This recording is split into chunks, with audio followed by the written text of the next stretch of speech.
This is Ready Set Reiki, a podcast about Reiki, the universal energy life force, from the curious beginner to the seasoned master teacher, welcoming all systems, all lineages, and all levels. Reiki is a journey and not a destination.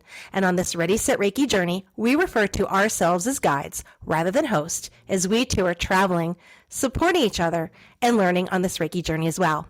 And with that said, I am your guide, Tracy Seawright. And joining me on my journey today is Jules Davis.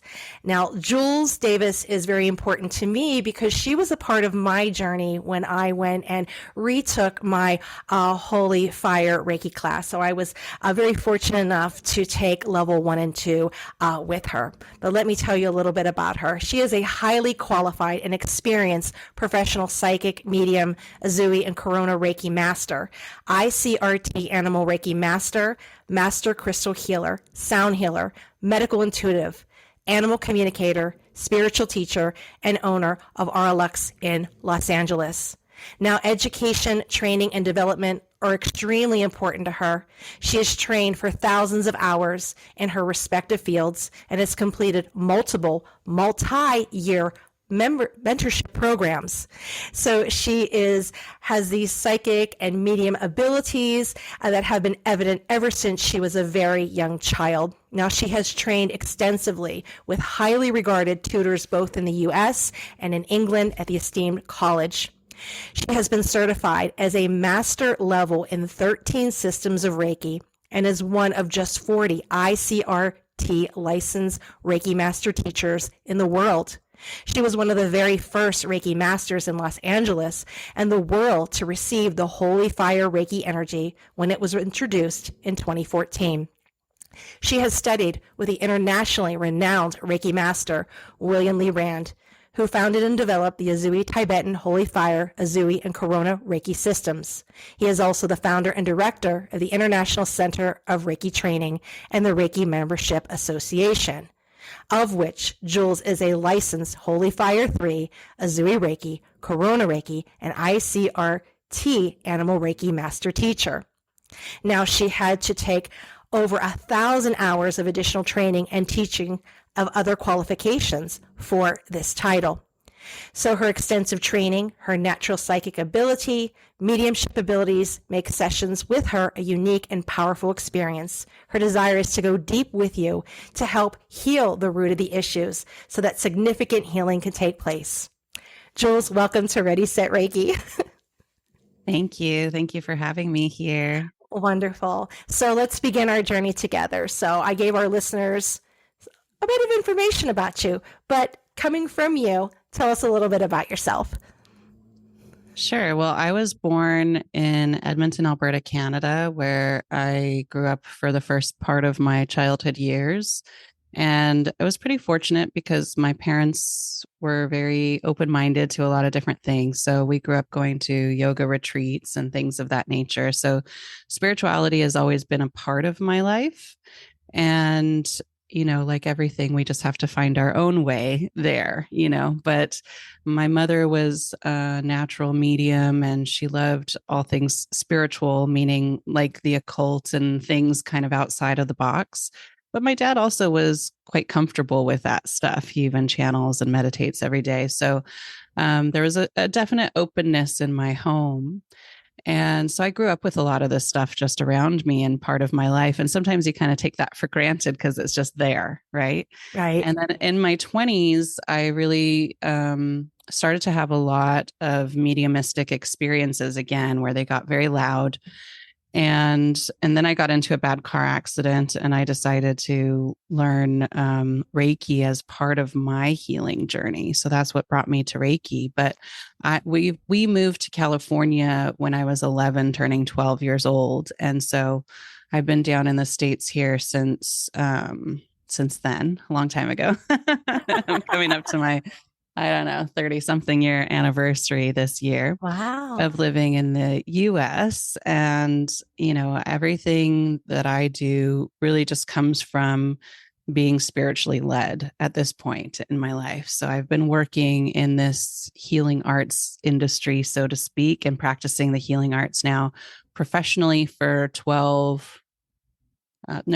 13 years or so. And I don't know. I just found my way here because of a lot of things that had happened for me that had been very difficult and challenging, and looking for ways to heal myself, including a big car accident I was in where I was very physically injured. And what can I do to heal here? Because the conventional methods weren't fully helping me. And I was looking for ways to heal my body. And that's really how I got turned on to Reiki, so to speak. Right. So, with this Reiki, this universal energy life force, would you say that Reiki found you or you found Reiki? I think both, actually. You know, my mom was receiving a lot of Reiki. She was going through cancer treatments and she started receiving Reiki. And back in the early 2000s, I think that's when I got introduced to it myself. And one of her friends was a Reiki master. And that was so impressive to me because I was like, wow, a Reiki master. Like she must really have spent years and years. I mean, it's possible that she did, but just to me, it was such a big title. And she would give me some Reiki sessions. So that's how I first experienced Reiki. And I think at that point, Reiki was introduced to me at a time when I needed it for some emotional healing.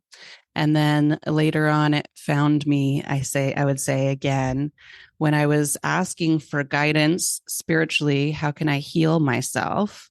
And the Reiki just kept dropping in front of me. And I was like, I feel like I really need to do Reiki. And I just knew I was going to learn it and that it was going to be part of my path for healing. I didn't know why, it just was. And so I followed that. And that's how I got into Reiki. Wonderful. Now, you are a certified master teacher of 13 different systems of Reiki. Do you have a specific system that you are more inclined to use than other systems?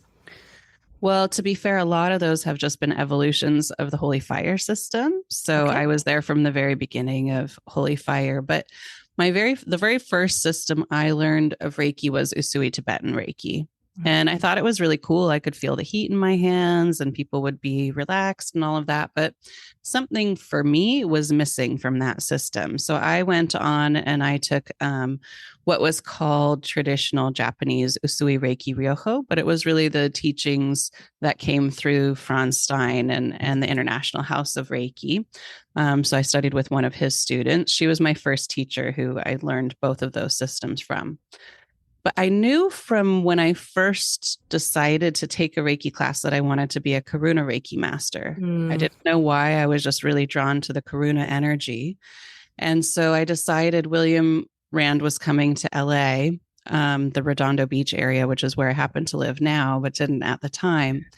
And he was coming into town the following year to teach Karuna Reiki. So I was getting all of my ducks in a row, so to speak. You have to be a Reiki master for at least 6 months to take Karuna Reiki and all that stuff. And so I signed up for the class, which then became a Holy Fire Reiki class. So I was interested in taking it before it was even like in 2013, and then 2014 it became a Holy Fire Karuna Reiki class. And so I experienced Holy Fire and Karuna Reiki for the first time simultaneously. And it blew my mind. So I decided this is the Reiki. And I really liked, the other system of Reiki I just learned, but the Holy Fire was speaking to me. And William was saying, we need some more licensed teachers. Maybe you would be interested in joining us. And so I looked up, what do you have to do to become a licensed teacher? And you had to have taken level 1 and 2 in Usui Master with a licensed teacher, so you could be a professional member, etc. I'd already been teaching Reiki for a while at that time, so that was really the only requirement that I needed. And since I had such a powerful experience with the Holy Fire Karuna Reiki class, I decided, since I hadn't learned some of the things William was showing us for Usui Reiki, and I wanted to explore becoming a licensed teacher, I went and retook level 1, 2, and master with Laurel Gaia and Michael Baird and Sedona. And that just propelled me to continue to want to explore Holy Fire. So I always say I've been on the Holy Fire train since it began in 2014, at least since we started practicing Holy Fire Reiki. We believe Holy Fire has been around since the beginning of time, and I've evolved with it. So Holy Fire, then Holy Fire 2, then Holy Fire 3, then Holy Fire 3 online and in person, then Holy Fire 3 online and in person. World Peace Reiki is where we're at now. And Yes. that includes Usui, and then Karuna Reiki also evolves, with those titles. So that's why there's so many different systems listed. And then ICRT Animal Reiki came about, and I quickly jumped on board because that was very intriguing to me. So that's basically the history of all the different systems that I've learned. Wonderful. And Holy Fire is it for me. Holy Fire. Yeah. So in learning the multiple systems, or rather the upgrades of Reiki, what is the similarity that they all have in common? I mean, I guess the desire to connect with universal life force energy or spiritually guided life force energy is the intention. And also, obviously, for whatever balancing that needs for healing. So they all have that similar intention, just different styles, a little bit of a different feeling to the energy, and some different techniques as well. Right, right. So even all the Holy Fire, sorry to interrupt you, but Holy Fire, as it's evolved, we've learned different techniques as that has progressed. So there has been still, even though it's Holy Fire, the system has changed quite significantly from the first incarnation of it. Yeah, it certainly has. I remember when I took Holy Fire and then having to do, the 3 as well with the upgrades and getting the world peace and having the ignition. So yes, it definitely is.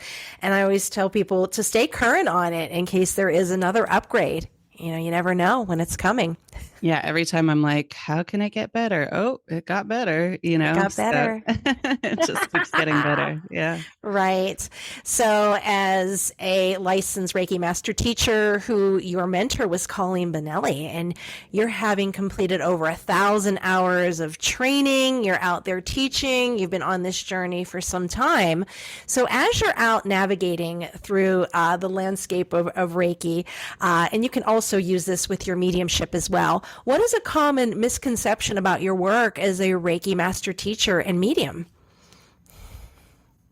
Well, I think they're different, right? So the Reiki people just imagine, love and light, and like I should be wearing white robes walking around on the street or something like that.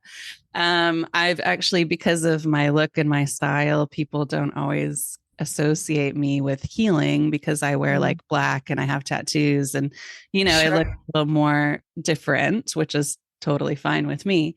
But I've actually had people mistake people that I was with for me because they had more of that like look, I'm wearing this like different kind of style. So that's been funny, but I don't think people really. I think the main misunderstanding in regards to Reiki is that some people don't believe in it. So they're kind of like, I don't know about that Reiki stuff, right? The thing with mediumship or being a psychic medium is that people are always like, oh, can you feel my energy? Like, what do you know about me? Like, I'm just walking around, trying to zap into everybody or something like that. So that's the thing. I mean, I guess with Reiki, it's also like, oh, can you just give me some Reiki, like on demand, wherever, or can you just give me a reading on demand? Yeah. In my own self-care, I need to keep my energy in when I'm out. I don't want to be on all of the time. So I think that for me, be the common misconception is that everybody just assumes I'm constantly feeling their energy. Yeah. And want to give them a reading or a healing, on the Sure. Yeah, and it doesn't help the shows where like the medium walks into the supermarket and then all of a sudden gets hit, or they're in the hair salon and, oh my goodness, I have to stop and interrupt. I'm so sorry, but this person came through, right? First of all, that's for a TV show. I mean, it can happen. Spontaneous things can happen. I don't like to control the spirit world. I just like to have healthy boundaries. So it's not like I'm going through the grocery store and suddenly I have your father here and he's following me around. I'm not Teresa Caputo filming a TV show. But, there are mediums that do that kind of stuff. So I don't know. For me, it's a violation of privacy of other people too, to just be open all of the time. So I don't want to be open feeling your energy because that could be uncomfortable for both of us, Right. And it's interesting what you said, the look, because it was, on top of all of your wonderful modalities that you offer and all of your experience, but it was your look too that attracted me to, wow, I want to work with her. I want to connect with her. I had found you on Reiki.org, and it was like, oh, great, she does the sound bowls. So do I. And there were so many similarities that it resonated. And so just how you looked in your energy through that computer screen for me really did it. So I just loved the flower in your hair and the lipstick and everything. And I watched the little clip of you. You were on a talk show that was in California, and it just resonated with it. So you never know. Oh, yeah. I am who I am. That's not changing. You are. Very good. Very good. I've had the same look since I was a teenager. Sure. I've really been looking at old pictures of me, and I'm like, okay, that's just me. Very good. Very good.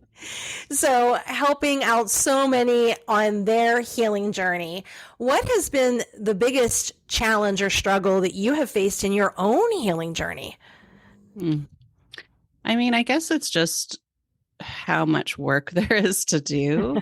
It's like, wow, I've been working on that for a lot of years. There's still another layer to heal. And I think it's finding a deep surrender and acceptance in that, which at some points, you're like, oh, I don't think that this was me necessarily, but as the teacher, you want to be further advanced or farther along on your healing journey.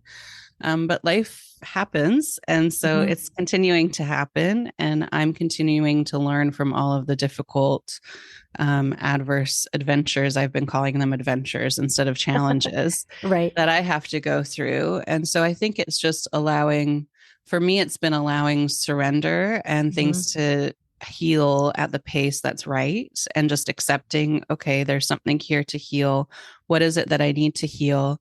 And allowing that healing to take place instead of like, oh, I have to be, I wouldn't say perfect. I don't think that that's what I feel like I healed that a long time ago. That was an issue of mine, at one point, but it's really just allowing myself to be vulnerable and in the moment with my students, sharing about my own stuff and my journey when that feels right, and being patient and surrendering to it. I think those have been the biggest challenges at times. Right. Letting your human aspect be shown, right? The vulnerability. Yeah. I mean, we're all going through it, right. Maybe at different stages or capacities in this lifetime, but we're all going through something. Sure. So what do you wish your younger self knew about your current profession, knew about Reiki and mediumship? I mean, maybe that I just found it a little bit earlier. I mean, I was about 30 years old when I got drawn to it professionally. So that's young enough, I think, but probably could have started sooner on my journey. I had all of these abilities and I didn't really have a place for them for a long time. So I was a bartender and I worked in the music industry and I did different stuff like that. And I was like the most nurturing bartender, if you could imagine. I can imagine. I remembered everybody's like drinks and how they wanted them. This one wants a straw. This one wants 2 straws. This one needs extra napkins. I was like always very aware of everybody's needs and taking care of them. But the energy was always really affecting me because there's a lot of heaviness that comes with people who are hanging out in bars all the time and stuff like that. And so I would go home often with that energy, not knowing how to separate it. And as an empath, I was like a sponge without any tools of how to have like good, healthy, energetic boundaries. So I think learning it sooner would be, what I would say. I wish I could have. Yeah. Very good. Now, you have trained extensively with highly regarded tutors, both in the U.S., England, with William Rand as well. Colleen Benelli was your mentor. You have been around many ICRT teachers. When it's time for you to get an energetic tune-up, what are some of the qualities that you look for in a Reiki practitioner? Definitely, I look at what their training and background is. I'm quite particular. It's not so much about the depth of years of experience, but what kind of energy they're working with. So Typically, I will exclusively work with people who have Holy Fire training, just because I know the vibration and the frequency of that energy very well, and that it is coming from the highest, levels of consciousness. So that is important to me. I also tend to, just see what their overall feel is.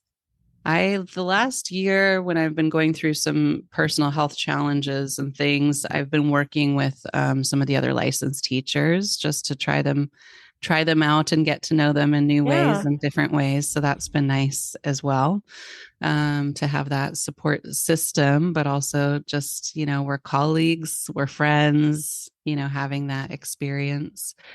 I, as an intuitive healer, I'm always looking to help people and finding their root cause of healing and able to support them in that way. So it definitely helps if people have some additional training or background in confidence in their intuition for me. Okay. Beautiful. Yeah. So as a, licensed Reiki master teacher out there with many different systems that you are offering in classes for, what advice would you give someone who's just entering this profession? One is, be gentle with yourself. I think people expect themselves to be as good as their teachers, like Mm. immediately. And, oh, I have to be just like them, instead of being their own self and having their own journey and realizing they'll get there sooner than later if they stop trying so hard. So, first of all, it's okay to be a beginner. That's what I like to tell people. It's okay to be a beginner and start where you're at. As long as you're being authentic to yourself, people will be attracted to you. So you don't have to become somebody else. I see a lot of people trying to do things like they see it's popular on social media or something, and or they see somebody do some movement, and I'm like, where did you learn that? They're like trying to do all this like crazy stuff with their hands and their videos, and it's too much. You're doing too much. Depends on if that's inspired and channeled. I'm not trying to judge people if that feels right for them, but yeah, basically it is just start with where you're at. Do a lot of self work. That's also really important when you're building, if you're wanting to build a career or just wanting to connect further with the energy. I think doing a lot of inner work is very important as well. It's not an external thing. Like lots of people learn Reiki just to work on other people and they skip the steps of working on themselves. But things are going to come up if you don't do that work, and they're going to show you that you have to work on yourself regardless. So I encourage people to start with doing the inner work and that just becoming a part of their path as well as giving to others. Yeah. And I find, working with the Holy Fire specifically, if it's not right, it'll shut that down. Like, nope, you need to stop. Take care of yourself. Yeah. Very powerful. Yeah. So our next question, this can be about Reiki or any personal book that has helped you on your own journey. So what books do you recommend? So I really love, it's funny because a lot of things that were coming into me during my spiritual journey, I found out later, oh, Louise Hay already wrote a book about that. But it was just like internally, like things, affirmations would drop in or things would come in of, if I talk to myself, this is how I can talk to the energy and encourage it to release. So I find affirmations to be really helpful. Some of Louise Hay's books, like You Can Heal Your Life, I really like that kind of stuff. Just the idea of we have the ability to heal, I think is really important for people to learn and understand. I've always really liked Wayne Dyer's books and that kind of inspirational messaging. I really like Ram Dass, more sort of, I guess, spiritual teachers like that are self-reflective as well as helping to help others. So again, that internal work of what do I have to heal here and how can I change myself to help humanity in some way, or my relationships, or whatever the case may be there. Beautiful. Yeah. I don't really read a lot of books on Reiki too much. Or even like the psychic and mediumship stuff. I will read books, but I feel like those are those people's experiences. So when it comes to energy and actual technique, it's helpful to see how some people do stuff, but it's also can color your own experience with it. Fair enough. Yeah. You want to cultivate your own relationship with it. Yeah. Very It's like, good. oh, this book said this. Well, okay, that was their experience. Right, So right. same for Yes. you. Yeah. As you probably know this as well, when you have your level 1 students come and they've read somewhere that their hands should be warm or tingling and they're not, they have that expectation. You just have to have your own experience. If you're that empath, you're going to feel it everywhere, right? Not just the hands. So, right. yeah. Plus, there can be like these restrictions on it has to be this way or it has to be that way. For me, it's energy. So there's no uniform way that people have to do something, you know. Right. There is flexibility in following your own inner guidance. That is also important to learn as well. Sure. When I began like tarot card reading, I was doing it intuitive. And then I took a training and I got into how it was supposed to be in the training. And I was going step by step and I got used to doing it that particular way. Then I worked with a student who became a friend and she did this intuitive. And I'm like, what's happening? And these cards were just everywhere. And she said, Spirit told me to put it like this. And then it was that aha moment, like, oh my goodness, I need to just untrain myself and just let the intuition flow. So sometimes you can get wrapped up into one way of doing it for sure. I mean, people need structure. They need a foundation to build upon. So we need technique, you know? Sure. But then it's also having the freedom that if this technique doesn't feel right, you are allowed to follow your own inner guidance there too. Sure. Yeah. And I showed a student a technique and she worked on it for a couple of weeks and then she, called me and she said, I just hate this. And I'm like, then don't do it. Simple as that. It's an option that we teach you. If it doesn't resonate, don't do it. It's okay. There's no Reiki police that are going to break the door down, right? And handcuff you. That's what I would say. Yeah. That's what I would say. No Reiki police coming after No you. Reiki police, right? Yeah.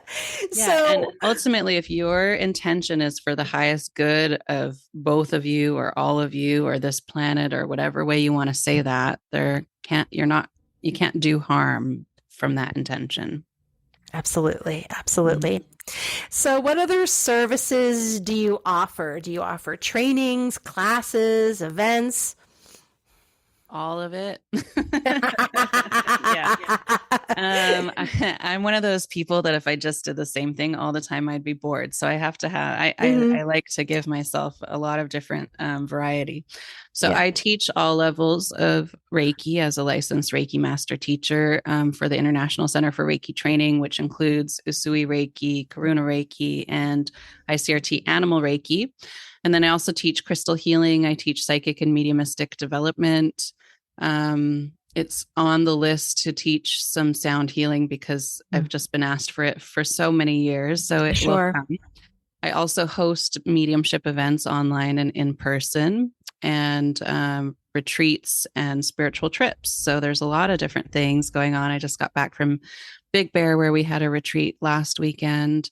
And I'm working on another Egypt trip for next year and some other travel stuff coming up as well. So there's a lot of different things going on. And then as a one-to-one client or small groups, I work doing healing stuff. I combine Reiki crystals and sound and my intuition with my healing sessions. And then I also do psychic and mediumistic readings, and those vary in style depending on what people are looking for. It also includes medical intuition if people want that, or connecting to people's spiritual paths, which we call a spiritual assessment reading, or if you just want psychic guidance or you want to connect with your loved ones in spirit. Those are all the different kinds of things that I do. Beautiful. And sound bath, very good. And yeah. And I was, I look on your webpage, You can tell you like variety because Yeah. you mix it up during the month. You'll do animal one month and you'll do holy fire. Yes. So where can we find you? Online, in person, if you're interested in booking a session, taking one of your trainings, attending one of your events? Yeah, online and in person. Most of my classes are available online and in person, unless it's like a special event. Like next week, I'm going up to the Santa Cruz, California area, and I'm doing some live classes in the redwood forest. So we're going to be Beautiful. outside all day in the redwood trees. But yeah, most of my stuff is online or in person, or online and in person. So it depends on the class, but all of my sessions are done online or in person. Okay. And where would we go to find that? Do you have a website, social I do media? have a website. Yes. Healing with Jules. So www.healingwithjules.com. My social media, I'm on all the different platforms as at Medium Jules and at Auralux Reiki. So AURALUX Reiki or Medium Jules. That's also a way that you can find me. Beautiful. And I found you on reiki.org. That's also a way that you can find me. That's for our licensed teachers. There's about a little over 40 of us that are licensed. Yes. What that means is we're licensed by the center. We've been vetted. We went through that 1,000+ hour of training in order to become a licensed teacher. So I've trained a lot more than 1,000 hours, but that's just for that specific program. It's 1,000 Sure. hours program. Yep. And you can find all of that information on reiki.org as well. So Definitely. And we're looking for more licensed teachers. So people yes. who are experienced in Reiki, there are some potentials for you to join our community as well. Sure, sure. And that's why I went. I had learned Reiki when I lived in Pittsburgh. So there was a place called the Energy Connection. So that's where I learned. And then I finished all of that. And then I wanted to be a part of Reiki.org. So I retook everything. And that's how I connected with you to retake it. So. All right. Well, that ends our first part of our journey together. And I'm going to continue on this journey with you to ask you some questions from social media, from listeners and Reiki students. So here we go. Number one, how can I trust my intuition? I think that's the biggest question always. Like, how do I trust? Is this coming from me or something else? Usually when it's coming through your intuition, it's very concise. The messages are clear. It's not a jumbled thought. It's like, go here, do this. Yes, she's the right one. If something is guiding you, that feels like it's either coming from beyond you or, it just feels right within you. That's the biggest thing that I would say is learning to trust your intuition and looking at where have I not trusted my intuition at times where like, oh, I knew that was going to happen or I knew that. So what did you feel when those messages were coming in? Most people have a strong sense of feeling, clairsentience. You may see things, clairvoyance. You may hear things clairaudiently. You may just have an inner knowing, claircognizance, we call it. But really those feeling, it just feels right. I can't explain it, but it just feels right, or it just feels wrong, or whatever the case may be. I would go with those gut instincts, those feelings, the first impression.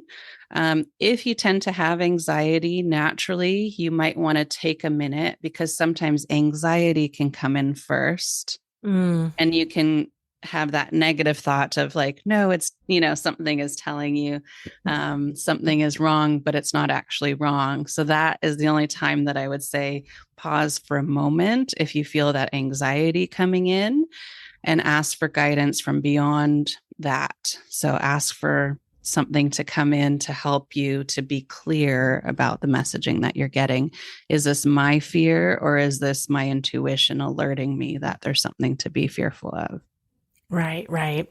And you have had these psychic abilities since you were a young child. And so just so our listeners know, I call them the clairs, right? So you work with all of the clairs, right? With your experience with spirit. So just so our listeners know, real deal here. I have all the clairs. Well, some people focus so much on clairvoyance, which I've had since I was a girl, but all of it is necessary, really, all of Sure. the abilities. And feeling can sometimes be way more important than seeing. So if you're in Yes. a state of developing your intuition, don't worry if you can't see yet. Lots of Hmm. people say, I can't see, I can't see. Maybe you can't see yet. You can also ask Sure. your guides to help support you on developing that. But the feeling stuff, I think, is the most important, Claire, of just Yes. trusting that feeling, because you can feel emotions, you can feel physical things, you Hmm. can feel energy. Like there's all different kinds of things that are much more clear through feeling than through your vision. So, Claire. Sure. Yes. So those that don't know the clairs, it's the see, the feel, the hear, the know, the taste, and the smell. So that's what she works into her mediumship. Yeah. All right. So our second question, how do I ensure practicing self-care with competing priorities? How do I ensure practicing self care with competing priorities? I guess I'm not sure if I understand what the competing priorities part is. What do you think that means, Tracy? So for what that would mean, I would gather is, you need rest, but perhaps there is an event that you were invited to. Maybe you were going to go speak or do this or that. So what do you do when you're in these situations where you're running a business, but at the Mm, same time you have to do a little bit of self-care? yeah. Well, I think if somebody is giving you an extraordinary opportunity, consider it Yes. definitely. And then maybe find a different time where you can integrate that self care if that were the case. Sure. But it's just as important to rest as it is to be ambitious and work. Sure. So Sure. finding the balance, I guess, between those two. And that could look like I have a standing appointment every other week with my chiropractor slash naturopath. So I see her every other week. It's just on my calendar. I don't have to think about it, unless I'm traveling or something. So some of my appointments I just have built in so that I know I'm taking that time for myself. It's already on the calendar instead of, Sure. I'll figure out when I can go see this person and all that kind of stuff. Um, Maybe that looks like just, going outside and sitting in nature for a few minutes at the event that you're going to. So you've taken a little bit of time to call in your own energy, and then you can go and still do whatever it is that you wanted to do or wherever you're invited to speak. I think it's, balancing out self care with life is, I think, our eternal, Mm. I don't know if I want to say challenge, but I think it's definitely something that I've been working on a lot Sure. Sure. over the years because there's so much to do. I mean, I could be working 24/7 every day with all the stuff that I do. Sure. Mm. Sometimes you feel guilty of like taking some time off or not responding immediately. And so I've been learning that it's okay to take me time and invest in myself. And I think that that's also as important. It's kind of like therapists, I would say, therapists are required or they're recommended to have their own therapy and to balance out all of the things because we're just constantly dealing with pretty heavy stuff all day. And those of us who are like healers or practitioners of some sort of healing modality, anything really, that's a lot to navigate all day long, Yes. being in people's pain. I love it. I wouldn't change it for anything. But some days you're like, I just need a little bit of me energy or I need to Hmm. disconnect. I don't need to hear about somebody else's problems today. And so finding the balance in that where you're giving yourself permission to take a time out, even if it's just a few hours to like shut off and disconnect is really important if you want longevity in this business. Very good. Now, our third question, many of the listeners may not be aware of what's kind of going on in our world with legislation with Reiki, but why do you think it's important to stay current on legislation regarding Reiki? So a few years ago, an email went out saying we need some help with a legislative committee for the International Center for Reiki training. Are any of our licensed teachers interested in helping? Well, I knew that in the state of California, I already had protection, so I didn't need to necessarily advocate for anything here, but I'm always interested in helping others. And so I signed up for it. and ended up becoming like the head of our committee over the next, 6 months of just meeting and exploring. And the reason why, it was about 3 years ago, I think, that the committee got set up. The reason why was because in Massachusetts, they've had all of these issues where these bad bills have been put forward for energy licensing. They keep trying to disguise it or put it in a different way. And ultimately, what that does is it gives the state control over how we can practice Reiki. And it's quite significant and serious what was happening in Massachusetts, because not only did they want to control it, they wanted to charge an exorbitant fee. It was like over $8,000 to have this license, which was, it's 400. I looked it up. It was about $400 to be a surgeon, like have a surgeon's license. So, like, what did they think that we were doing? And they basically were putting it under the sex trafficking laws, even though there was no history of sex trafficking having any connection to energy healing work. Obviously, there is some concern about that, and it's very small, but in massage.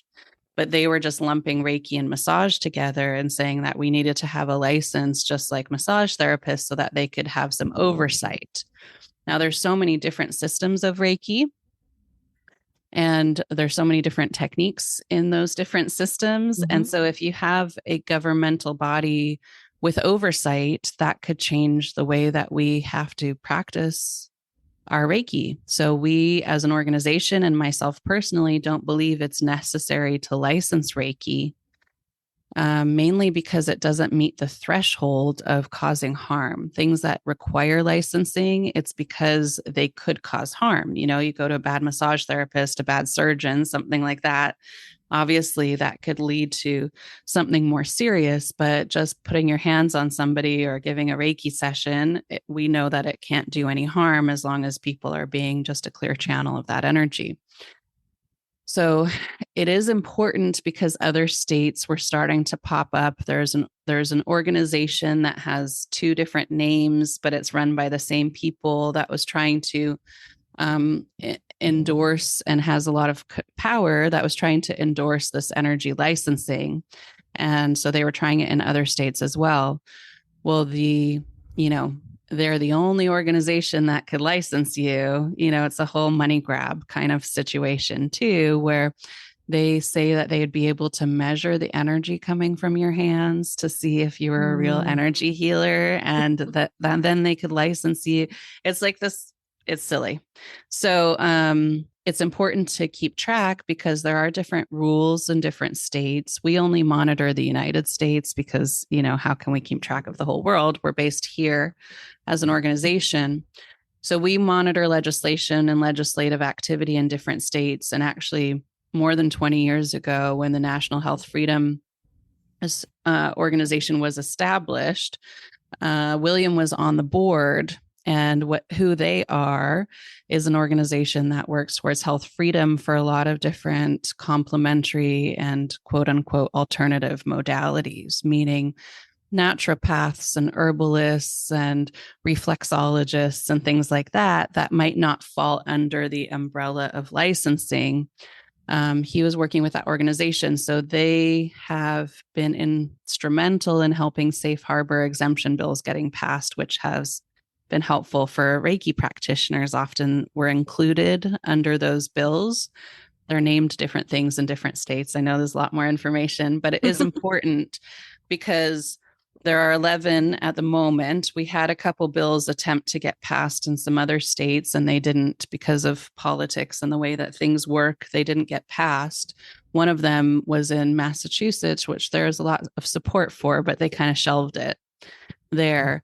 But we need to pop up and be on top of these things. We had a couple years where it was constant, like whack-a-mole, like, right. No. And we got our Reiki community on board, and people would write letters and testify at these hearings. And essentially it's important to keep track of what the rules are in your state, and also what could be a future law that gets snuck in Mm-hmm. and can create difficulty for Reiki practitioners. They've done it to other holistic modalities over the years where suddenly nobody knew that they snuck a bill in, or they changed the wording, or they've included Reiki under the definition of massage. And if it's under the definition of massage, then you have to have a massage license to Mm-hmm. practice Reiki in some states. So those are Right. things that are, yeah, we got to watch out for that stuff. Yeah, well, thank you for clearing that up so that our listeners kind of understand how things are moving, and to be very mindful with that. And that's what I love about the International Center of Reiki, Reiki.org, because, not only is what you learn there evidence-based, but they stay contemporary and let us know what's going on. Yeah, thank you. Yeah, and we're doing the work for all Reiki people. It's not just for our system. So our goal is to keep Reiki free for everybody, meaning not necessarily free monetarily, but to keep it free from outside control and influence, so that we all have a right to practice the systems of Reiki and the techniques that we want to practice without there being any control. All right, very good. Well, that is our last question. But as we were talking, is there anything that you may have forgotten about, or something that you would like to share with the listeners? I think I just keep hearing to be gentle with yourself. That is something that I say a lot to people, but, we can get so lost in our minds, or we should be here, we should be there on our healing journey. We should be there with our learning. We should. And I feel like just be gentle. There is work that needs to be done to achieve your goals. It just doesn't passively happen. Yes. But there's also a balance of it's okay to be where I am right now. And I know that that's the destination that I want to get to. Yes. And I have the ability to manifest that. And so, and it will come in exactly the way that's meant for me, because sometimes we have a limiting belief on it has to look like this or else it's not the right thing, And so just being open to what the universe or spirit or God, whatever word you believe in, brings to you while you're doing the work. And so that consistency of doing the work for yourself will bring you great reward. Wonderful. Well, thank you so much for joining me on this journey. I really appreciate. I know you have a very busy schedule, and you just took this time to, reconnect with you, right? And be a part of this journey. So thank you so much. Happy to be here. Thank you for having me. All right.